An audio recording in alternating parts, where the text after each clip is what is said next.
जाते हैं। हाँ, ये सब देखिए, ये इस पे बहस करने की जरूरत है कि फौज से आ भी सकते अगर उन्हें कमर्शियल पायलट का तजर्बा हो या उन्हें कवानीन इजाजत देते हो। एक कमर्शियल ऑर्गेनाइजेशन है जिसमें पैसा खर्च ही नहीं किया जाता, पैसा कमाया भी जाता है। तो ये सब बातें हैं जिस पे डिबेट होनी चाहिए, मगर फैसले की नींद नहीं। जहां आपने फैसला दे दिया अभी इतनी जल्दी, तो वहां तो फिर आप पार्टी बन गए, और जब आपने पार्टी बन गए तो आपने ऑब्जेक्टिविटी को खत्म कर दिया, तो फिर खबर तो खत्म हो गई ना, आपका एजेंडा सामने आ गया।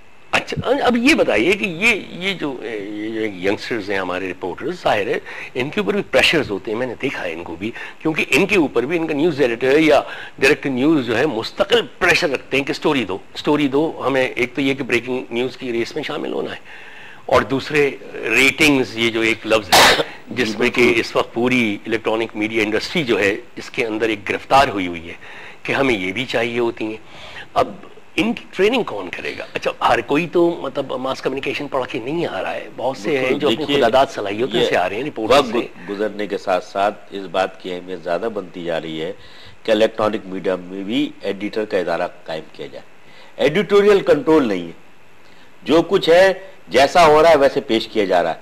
सहाफत जैसा हो रहा है वैसे तो पेश किया जाता है, मगर एक खास तरीक़ेकार और ज़ाब्ता अखलाक के तहत, और वो ये काम एडिटर का इदारा करता है। हमारे यहाँ डायरेक्टर न्यूज़ मौजूद है, मगर वो एडिटर के तौर पे काम नहीं कर रहा। या कंट्रोलर न्यूज़ मौजूद है, जैसे पीटीवी में होते हैं या रेडियो पाकिस्तान में होते हैं। तो जब तक एडिटर का इदारा नहीं होगा और वो सारी रिस्पॉन्सिबिलिटी नहीं लेगा और उसको इस बात का इदराक होगा कि काम ज़ाब्ता अखलाक के मुताबिक करना है, जब तक ये सारी प्रॉब्लम्स रहेंगी। नौजवानों की को बहुत मामूली किस्म के मुआवजों पे रखा जाता है, उनकी नौकरी का यकीन नहीं होता, उन्हें ये टारगेट दिया जाता है कि आप कोई ब्रेकिंग न्यूज़ लाएं। तो ब्रेकिंग न्यूज़ के चक्कर में रेटिंग बढ़ती है, उसमें ज़ाब्ता अखलाक का ख्याल नहीं रखा जाता और हर वो चीज़ पेश करने की कोशिश की जाती है जो दूसरे से मुख्तलिफ हो। अच्छा, हमने तो ये भी देखा कि इस एयर क्रैश के अलावा जो दहशतगर्दी के वाक़यात होते हैं, बम धमाका है, सब है, उसमें भी हमारे रिपोर्टर्स, कैमरामैन अपनी जान से भी हाथ धो गए, क्रॉस फायर में आ गए, कहीं धमाकों में आ गए। तो ना उनकी इदारा जो है कोई एक्स्ट्रा इंश्योरेंस करता है कि वो एक ग्रे एरिया में जा रहे हैं या कन्फ्लिक्ट जोन में जा रहे हैं तो इसको जान को खतरा है। ना आपने देखा होगा बुलेट प्रूफ वेस्ट वगैरह, एक आध कोई मैंने देखा है चैनल जो अफोर्ड कर देता है, वरना नहीं होता। ना उनको ये बताया जाता है कि कन्फ्लिक्ट जोन में रिपोर्टिंग कैसे करते हैं, गोली से कैसे बचा जाता है। अच्छा, उसमें यह हुआ है कि थोड़ी सी बेहतरी आई है, क्योंकि दहशतगर्दी के वाक़यात कराची, लाहौर, इस्लामाबाद में बहुत ज़्यादा हुए, तो फिर सहाफ़ियों की भी ट्रेनिंग हुई, सहाफ़ियों की तंजीमों ने भी ट्रेनिंग का इंतज़ाम किया, कुछ मीडिया के इदारों ने भी किया, कुछ बैनुल-अक़वामी तंजीमों ने भी किया। तो उसमें बेहतरी आई है कि जो पहले दौड़ लगती थी कैमरामैनों की और वो फ़ौरन जब बम का धमाका होता था पहुंच जाते थे, बाद में दूसरे धमाके का शिकार हो जाते थे, या ये कि फ़ौरन रिपोर्टर जो है जख्मी होने वाले के मुंह पे माइक रख दिया करता था और डॉक्टरों को काम करने का मौका नहीं मिलता था और डॉक्टर चीख रहे होते थे। अब उसमें कमी आई, ये ट्रेनिंग की वजह से आई है, ये उस फीडबैक की वजह से आई है जो डॉक्टरों की तरफ से हुआ, जो एसाज़ा की तरफ से हुआ, जो आम लोगों की तरफ से हुआ कि भाई आप पहले कैजुअलिटी में डॉक्टर को तो काम करने दें, पहले डॉक्टर को उसका इलाज तो करने दें। ये जो आप इलाज से पहले कैमरा लेके पहुंच गए तो उसको मौत के मुंह की तरफ ले जा रहे, तो आहिस्ता आहिस्ता कम से कम इन 3-4 शहरों में खासी ट्रेनिंग हुई। एक्सीडेंट्स की वजह से ये इसमें आप देख रहे हैं कि कुछ अब ट्रेनिंग होगी या हुई है, इसमें हुई है, मगर ये कटे हुए हाथ पैर तो दिखा रहे थे, ये फिर भी कम हुआ है। कुछ चैनल्स दिखा देते, मगर एक जनरली जो बड़े चैनल्स हैं उन्होंने एक ज़ाब्ता अखलाक बनाया है कि लाशों को नहीं दिखाया जाएगा, किसी हद तक वो अमल भी करते हैं, विक्टिम्स को एक्सपोज नहीं किया जाएगा। मगर ये अभी महदूद पैमाने पर, नागानी सूरत हाल में ये नहीं हो रहा, तो अब इसका इतलाक, इसकी ट्रेनिंग नागानी सूरत हाल में भी होनी चाहिए। फिर ये कि जैसे एविएशन है तो एविएशन के लिए स्पेशलाइज्ड रिपोर्टर्स होने चाहिए। इस तरह अगर हेल्थ का मामला है, डेंगू वायरस का मामला है, उसके लिए हेल्थ का है, हम आए दिन सुनते हैं ना कि एजुकेशन का है, डॉक्टर्स ने मिसहैंडल कर दिया, मरीज अपनी जान से हाथ धो बैठा, लवायकी नहीं है और रिपोर्टर पहुंच गया वहां, लेकिन डॉक्टर्स का तो किसी ने पॉइंट ऑफ व्यू ही नहीं लिया। हुआ क्या? तो वो असल में क्योंकि जो भी आदमी मरता है उसके लवायकीन को तो अफसोस होता है, बेशक बिल्कुल, मगर ये कि सिर्फ उनके एहतजाज की वजह से तो नहीं होता। उसका नुकसान ये होता है कि मुझे सिविल अस्पताल के एक दफा MS ने बताया कि हमारे लोग कैजुअलिटी में काम करने के लिए तैयार नहीं है, इसकी वजह से मरीजों की जानें खतरे में पड़ गई। रद्द-ए-अमल के तौर पे वो कहते हैं कि जाहिर है अगर मरीज मर गया तो उनके खिलाफ मुकदमा दर्ज हो रहा है या उन्हें हरासा किया जा रहा है, तो वो कहते हैं कि हमें क्या जरूरत पड़ी है इस मुश्किल सूरत-ए-हाल में काम करने की, हम कोई प्राइवेट क्लिनिक ना खोल लें। तो ये सारे नुकसान है उसके। डॉक्टर साहब एक ब्रेक का वक्त हो रहा है, एक छोटी सी ब्रेक पे जाते हैं, ब्रेक से वापस आते हैं और इस गुफ्तगू को आगे बढ़ाते हैं। ख़वातीन हज़रात, डॉक्टर तौसीफ अहमद खान मेरे साथ हैं, वायनाड जर्नलिस्ट हैं और चेयरपर्सन हैं शोबा इब्लाग आम्मा वफाकी उर्दू यूनिवर्सिटी के उस्ताद हैं जर्नलिज्म के। उनसे हम ये सब कुछ समझने की कोशिश करेंगे। जाइएगा मत, एक छोटे से ब्रेक के बाद आ रहा हूँ। वेलकम बैक ख़वातीन हज़रात, आप देख रहे हैं लेट्स टॉक मेरे साथ अंजुम रिजवी के साथ, और मौजू है कि नागाहानी सूरत हाल और मीडिया का क्या किरदार होना चाहिए उस सिलसिले में। और स्टूडियो में हमारे साथ मौजूद हैं डॉक्टर तौसीफ अहमद खान, चेयरपर्सन है शोबा इब्लाग आम्मा वफाकी उर्दू यूनिवर्सिटी के, खुद भी मायनात साफ़ी हैं, कॉलम नवीस भी हैं। ब्रेक पे जाने से पहले एथिक्स पे गुफ्तगू हो रही थी, उस गुफ्तगू को आगे बढ़ाते हैं।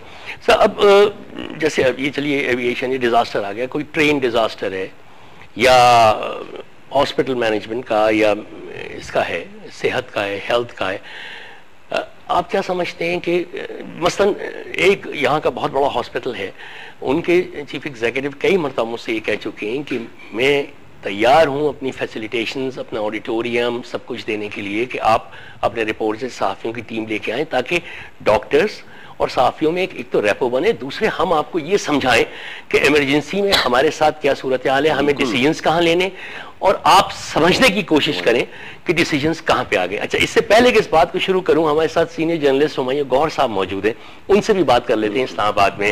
हुमायूं गौहर साहब, अस्सलाम वालेकुम। वालेकुम सलाम जी। हुमायूं गौहर साहब, आज हमने अपने प्रोग्राम का उन्वान ही रखा है कि कोई भी नागाहानी सूरत हाल और मीडिया का उसमें क्या किरदार होता है। हाल ही में अभी ये जो भोजा एयर का एक अलमनाक हादसा हुआ, क्रैश हुआ, उसके बाद मीडिया के चैनल्स 3-4 दिन तक लाइव कवरेज ये वो करते रहे। आप समझते हैं कि मीडिया अपना ये किरदार बखूबी अदा कर रहा है या कुछ इंप्रूवमेंट की जरूरत है? नहीं जी, कुछ इंप्रूवमेंट की जरूरत तो नहीं है, बहुत इंप्रूवमेंट की जरूरत है।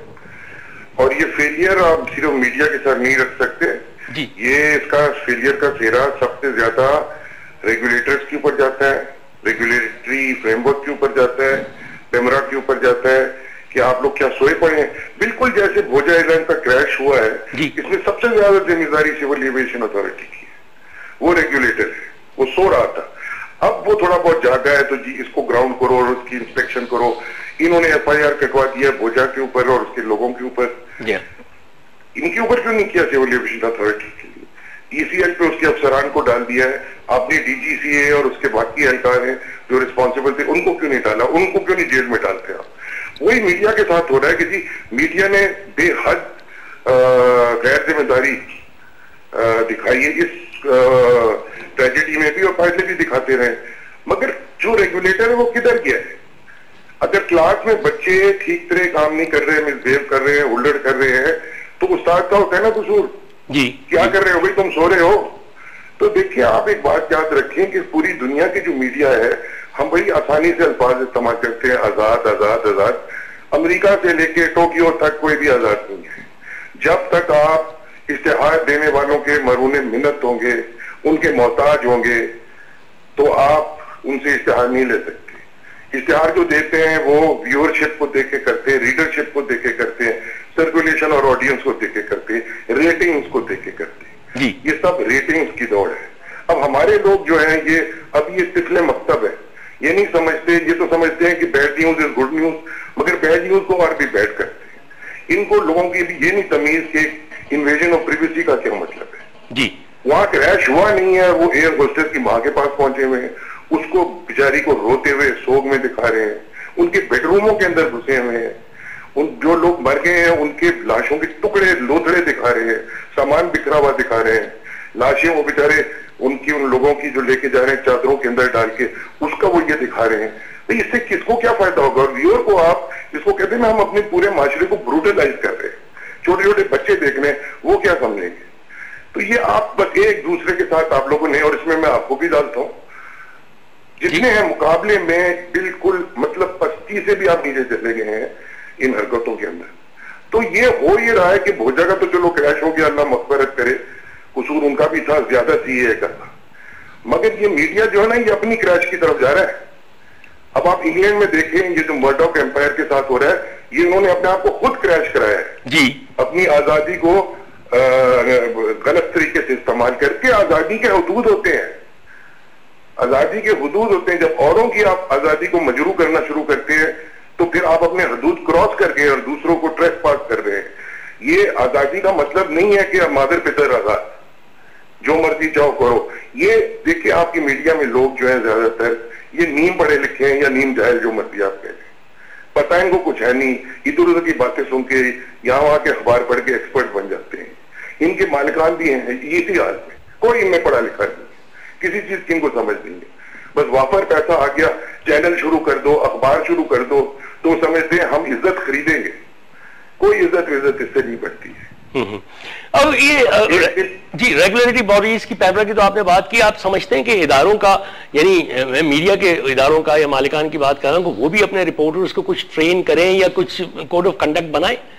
उनको क्यों ट्रेन करें? उनको तो आपको पता है क्या कहते हैं, वो तो जाके ये कहते हैं कि तुम उससे बढ़ के धमाके करो, तुम उससे ज्यादा करके करो, तुमने तो लीडरशिप बढ़ानी है, तुमने तो ये करना है। आप सिर्फ ट्रेजेडी को एक्सप्लॉइट नहीं कर रहे, उरियानी बेहूदगी किस्म किस्म की हरकतें हो रही हैं टेलीविजन के ऊपर। भाई हम भी आजादी के लिए हैं, हम भी चाहते हैं, मैं मीडिया का आदमी हूं, मैं आजादी चाहता हूं, मगर आजादी का ये मतलब तो नहीं कि आप तबाहियां मचाते फिरे। तो ये मालिकान से आप क्या उम्मीद रखते हैं? मैं आपको एक एक का नाम लेके बताऊं ये कितने पढ़े लिखे हैं और इनका पैसा किधर से आया है? जी जी जी। तो ये तो चक्कर ही और है। तो ये तो इज्जत खरीदते हैं और ये समझते हैं हम मीडिया के मालिक हो जाएंगे तो ये जो टैक्स अथॉरिटी थी हमको नहीं पकड़ेंगी, पुलिस भी FIR नहीं काटेगी, हम बहुत पावरफुल हो जाएंगे जी, और प्राइम मिनिस्टर के बैंकवेट पे भी हम बुलाए जाएंगे। ये इससे कोई इज्जत बढ़ती है? तो अब इसको सूरत हाल को कंट्रोल कैसे किया जाए? ये तो एक अजीब और गरीब सिचुएशन है। आपने अभी इदारे का लफ्ज इस्तेमाल किया, इधर तो कोई इदारा है ही नहीं। कंट्रोल किया क्या जाए जब इन्होंने इनको खुली छुट्टी दे दी है? गवर्नमेंट किस मुल्क में नाम की है? आपकी इस्लामाबाद की गवर्नमेंट भी नाम की है, आपकी सूबाई हुकूमतें भी नाम की है। ये कैसे कंट्रोल करेंगे? कुछ नहीं होगा जी। अब बिल्कुल पानी सर से गुजर गया इस मुल्क में हर तरफ से। और ये फिर ये होता है कि बाज़ दफा जब चीज खुद ही अपने आप को जला के तबाह करती है, तो जो अंग्रेजी में कहते हैं ना, Phoenix will rise out of the Ashes. अब हम उस फिनिक्स का, वो जो एक परिंदा है जो असल में नहीं है, लेजेंडरी परिंदा है जी जी, उसका इंतजार कर सकते हैं। अल्लाह करे कि फिनिक्स निकला है, कुछ भला ना निकला है। और तो मैं नहीं समझता कि इनको, ये जो आपका सियासी निजाम है जी जी, इसके थ्रू जो भी गवर्नमेंट सिलेक्ट होंगी वो कभी कोई अच्छा काम नहीं कर सकती, क्योंकि ये सिस्टम अल्लाह ताला ने कहा ना अपने से बेहतरीन में से चुनो, मगर इस सिस्टम में हम अपने से बदतरीन में से चुनते हैं। और बदतरीन जो होता है वो फिर बदतरीनों को अपॉइंट करते हैं। पायलट को आपने CIA का हेड, उसी पायलट को उठा के आपने CA का हेड लगा दिया, तो कल तो आप एयर होस्टेस को भी लगाना शुरू कर देंगे ना। वो कि मेरा ख्याल है कि एयर होस्टेस बेटर काम करेंगे इन पायलट से। बहुत बहुत शुक्रिया हुमायूं गौहर साहब, थैंक यू वेरी मच। बहुत अच्छा लगा आपसे बात करना, बहुत शुक्रिया सर। हुमायूं गौहर साहब खासे दिलबर्दाश्ता भी हो रहे हैं और खासे मायूस भी लग रहे थे, लेकिन वही मीडिया की बात आ रही थी, उन्होंने खासी चीज़ें मीडिया के लिए कही। खुद भी एक साफ़ी हैं, मीडिया से ताल्लुक़ रखते हैं, क्या तबसरा करेंगे?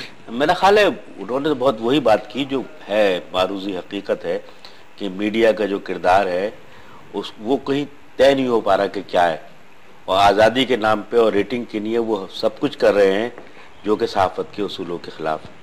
मगर जहाँ तक उनका ये कहना है कि इसमें हुकूमत का कोई किरदार होना चाहिए इन्हें रेगुलेट करने के लिए, इससे मुझे इख्तलाफ है, क्योंकि जहाँ रियासत का किरदार आ जाएगा वहाँ खराबियाँ बढ़ेगी। नहीं मगर और माजी में भी putting the right person for the right job, हाँ इस तो है ना, मतलब जैसे अभी उन्होंने कहा PIA का मीडिया के हवाले से बात, MD हो गए और उसके बाद फिर वो सिविल एविएशन के चीफ हो गए, तो ये अपॉइंटमेंट्स तो हुकूमत कर रही है। अच्छा, मैं मीडिया के हवाले से कह रहा हूँ अच्छा कि मीडिया को रेगुलेट करने का काम रियासत का नहीं होना चाहिए, बल्कि इसके लिए हेतक इज्जत के कवानीन ज़्यादा बेहतर होने चाहिए, सिविल सोसाइटी का रिएक्शन होना चाहिए, सहाफ़ियों का, इसाज़ा का रिएक्शन होना चाहिए, दानिश्वरों का रिएक्शन होना चाहिए, ताकि राय अम्मा तब्दील हो और एक ऐसी तब्दीली आए जो नेचुरल हो।